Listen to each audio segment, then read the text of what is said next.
Today we are talking about a very common Amazon approval mistake. Product approval is not always the same as brand approval. Many sellers think Amazon approvals are broader than they actually are. They get approved for one thing and assume they are safe for everything connected to that product. If you deal with Amazon invoices, appeals, ungating, restricted products, or listing compliance, subscribe for more practical breakdowns like this. But Amazon does not always work that way. An approval may be specific. It may apply to a category. It may apply to a brand.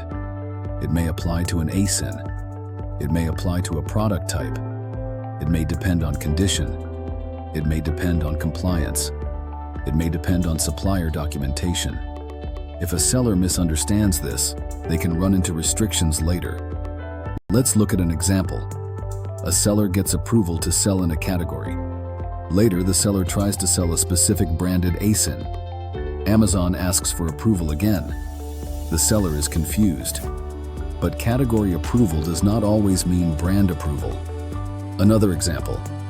A seller gets approved for one ASIN, then tries to list a similar product under the same brand. Amazon blocks it.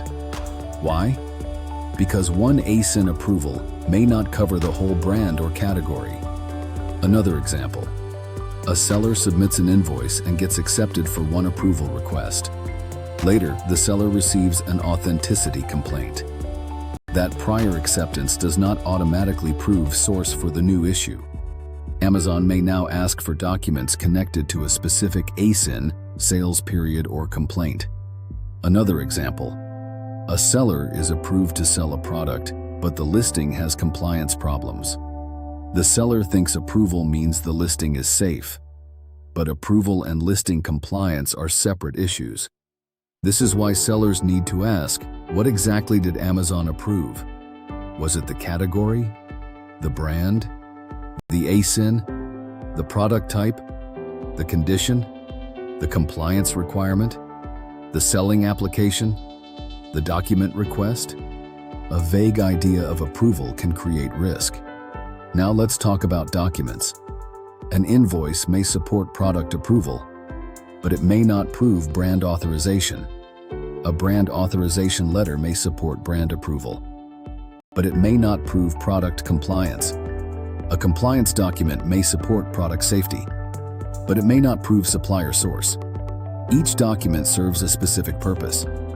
The mistake is treating one accepted document as universal permission. It is not. So before applying, sellers should do three things. First, identify the exact approval target. Second, identify the required proof. Third, review whether the document package supports that exact target. Do not assume. Do not overstate the approval. Do not write in an appeal that you are authorized if the documents do not prove authorization. Do not treat one invoice acceptance as a permanent guarantee. The main lesson is this: Amazon approvals can be narrow. Product approval is not always brand approval. Category approval is not always ASIN approval. Invoice acceptance is not always selling permission. This is the type of approval document review sellers need before submitting a brand, category, ASIN, or restricted product request to Amazon. You can learn more at sellerdocshelp.com. Subscribe for more Amazon document, appeal, and compliance breakdowns.